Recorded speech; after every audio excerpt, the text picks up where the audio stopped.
Hello नमस्कार साथियों। स्वागत है आपका आपके अपने चैनल माई स्टेनो वॉरियर्स में। शुरू करते हैं रामधारी खंड 2 प्रतिलेखन 100 शब्द प्रति मिनट।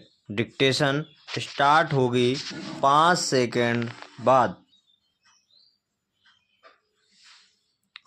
स्टार्ट। महोदय, बच्चों को जो ज्ञान प्राप्त हो वह अनुभव से प्राप्त हो, न कि केवल स्मरण शक्ति पर आश्रित रहकर। रटाई द्वारा उन्होंने सोचा था और उच्चतम शिक्षा शास्त्रियों का भी यही विचार है कि इस प्रकार से प्राप्त ज्ञान बच्चों में जागरूकता, कार्य कुशलता, स्वतंत्र भावना पैदा करता है, जो इस जीवन के संग्राम में बहुत सहायक हो सकता है। दूसरा मौलिक विचार उनका यह था कि इस प्रकार की शिक्षा इस देश के लिए अनुकूल ही नहीं बल्कि अनिवार्य है। बच्चों से जो कुछ भी काम कराया जाए वह उत्पादक काम हो और उससे जो कुछ भी पैदा हो उससे शिक्षा का व्यय यदि पूरा नहीं तो अधिकांश निकल सके, क्योंकि यदि शिक्षा का व्यय दूसरे प्रकार से निकालने का प्रयत्न किया जाएगा तो वह बोझ इतना बड़ा होगा कि शिक्षा सार्वजनिक नहीं बन सकेगी।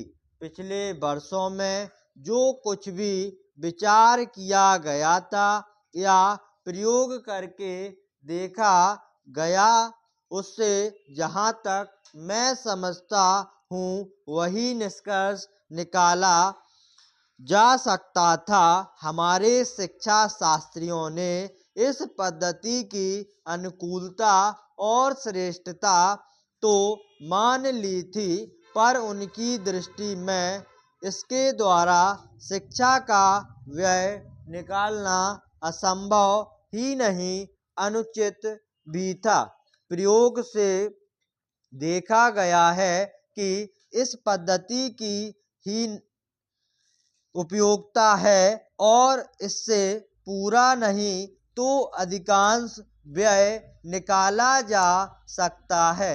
यह मैं प्राथमिक और माध्यमिक शिक्षा के संबंध में कह रहा हूँ। उच्च कोटि की शिक्षा के संबंध में अभी प्रयोग नहीं के बराबर हुआ है, इसलिए उसके संबंध में अभी कुछ भी कहना संभव नहीं है।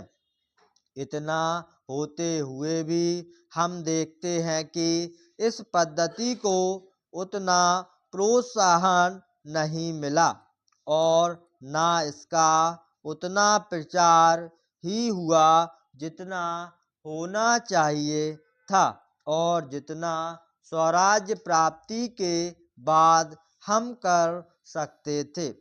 इसका कारण जहाँ तक मैं समझता हूँ यही है कि इसकी उपयोगिता प्रमाणित होने पर भी पुरानी पद्धति पर जो आस्था थी वह अभी दूर नहीं हुई है और इसी कारण शिक्षा के काम में जो व्यक्ति लगे हुए हैं उनका ना तो इस ओर ध्यान गया है और ना उन्होंने इस विषय पर गहराई से चिंतन ही किया है।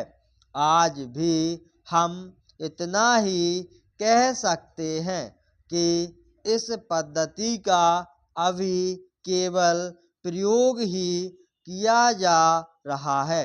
इसे राष्ट्रीय कार्यक्रम मानकर हमारी सरकार ने उसको चालू करने का निश्चय नहीं किया और क्रियात्मक रूप से कुछ करने की बात तो नहीं के बराबर ही है। उसका परिणाम यह हुआ है कि पुरानी पद्धति की संस्थाएं दिन प्रतिदिन बढ़ती जा रही हैं और शिक्षा पर सरकार जो कुछ भी व्यय कर